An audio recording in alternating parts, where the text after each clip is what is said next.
Hey guys, so as you know, REST is one of the most frequently used APIs or web services in real time, along with SOAP.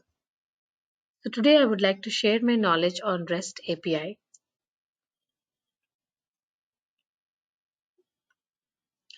So REST, it basically stands for Representational State Transfer.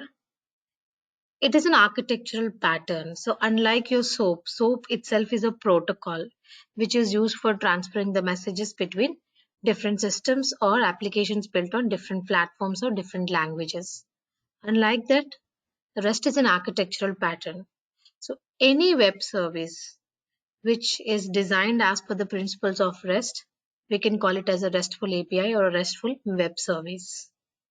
REST uses HTTP protocol for transferring the messages and doing all this kind of, data transmission.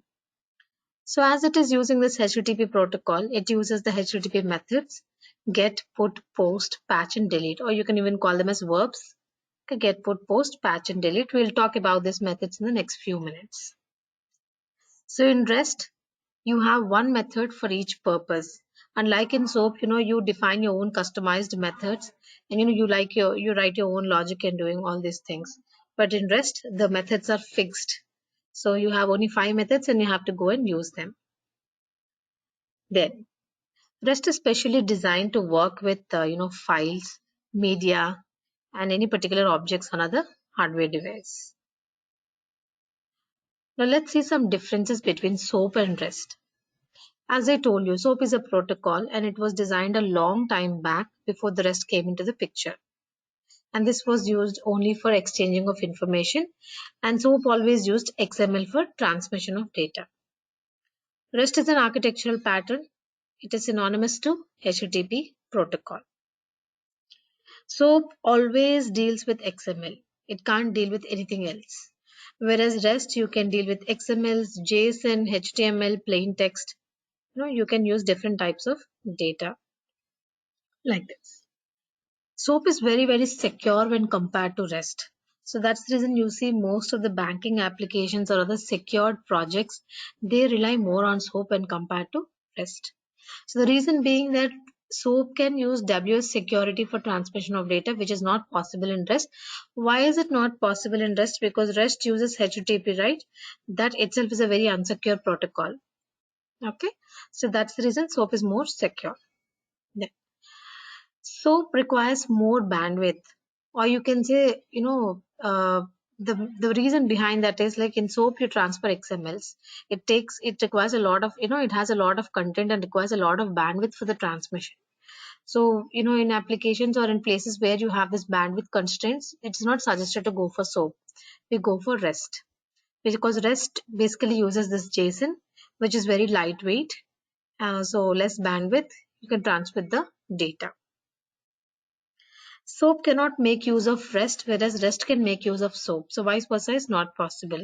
So some tokens generated by SOAP can be used as an input in the REST, and you can use it. But vice versa, you can't do that. SOAP is stateful. So in projects where you want to maintain the data, like service one is having some data, now it calls service two. So until the service two comes back, you want to maintain that service one session and you hold on.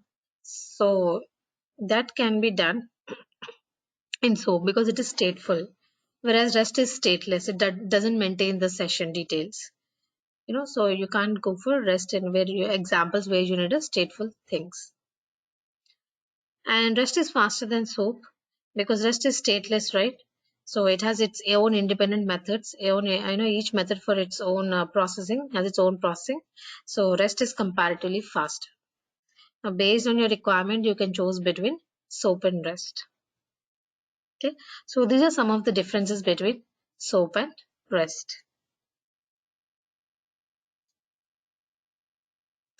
Then, now let's talk about each of the methods in the REST API. This is something you even hear people frequently asking in interviews the differences between each of these methods. So let's talk about the GET method. GET method is basically used to fetch the data. It is just like writing a select query on a database, just fetching of data or retrieval of data is always get method. Now, can I use get method and insert the data? See, if you write a piece of code that way, nobody can help us.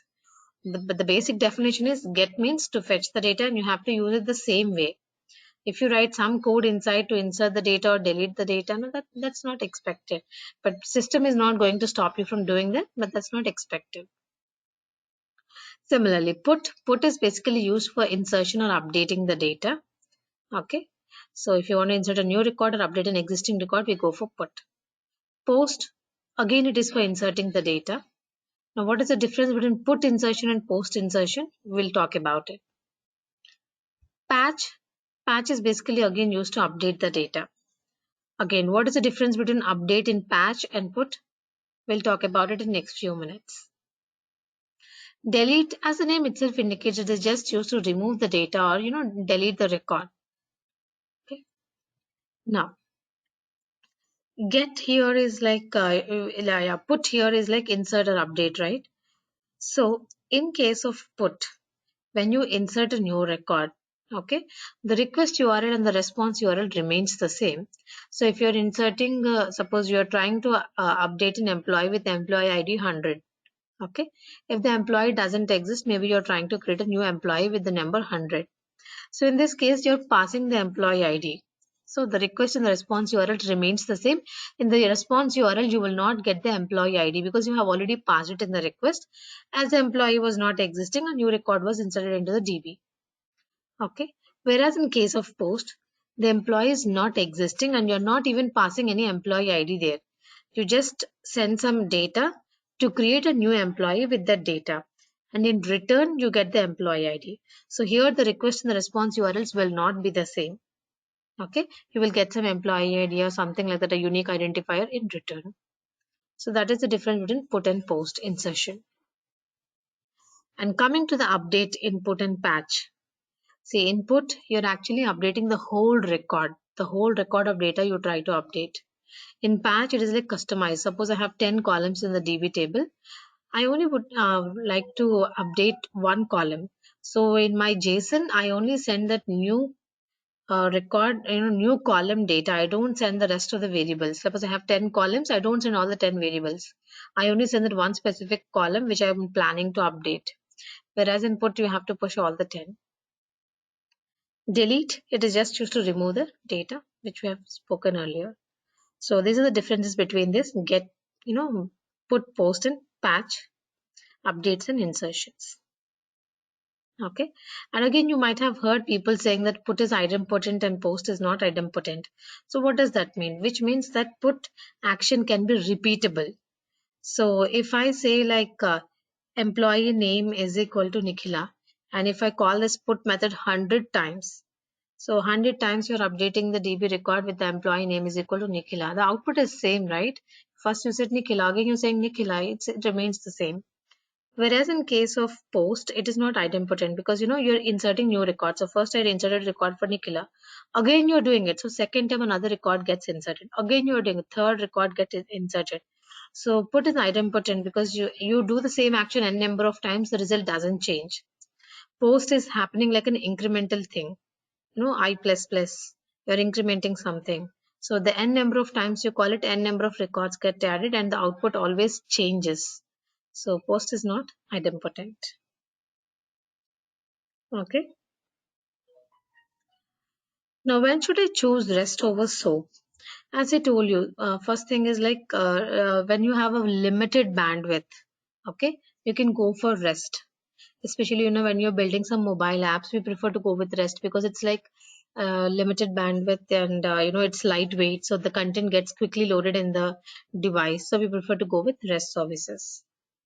Then when you have statelessness, like you don't want to maintain the information from one from one service to another service, or when you're traveling you don't want to maintain the information, then you can go for rest. And the other best thing that you get with rest is catching. So let's take a get method. Okay, you're trying to execute the get method like 100 times in a day. So instead of hitting the client machine 100 times, you can make use of catching. So you can catch the request And next time when you get the request, you check in the cache. If the output is already available in the cache, you just give them the output and you don't query the system again. So caching is one good benefit you get when you go for REST. So if you have such requirements, so a repeatable action like executing get multiple times in a day, or executing any method multiple times, like a delete a multiple times in a day or something. Sorry, ignore delete, get. Get is one good example. Or put, the same request you're trying to update a number of times. For such things, catching is going to help us. Then ease of coding. Yeah, REST service is very, very easy to code because we can use JSON. It's very simple, like initializing a variable a is equal to 10. That's how we write JSON. So ease of coding wise, even REST is better. Now, what are the challenges you come across in a REST API? First thing is like lack of security. As I told you, we use HTTP method, which has the very basic security. So not suitable for good secure projects generally. And lack of state. So statelessness. In some projects, you have to maintain the statefulness. Like when you go from one service to another service, we would like to capture the session details, and you want to maintain the statefulness, which is not possible when you go with the REST API. So considering all these things, you have to decide whether you want to go for REST or SOAP. Okay. So in the next video, I'll tell you how can we implement a REST API using each of these methods.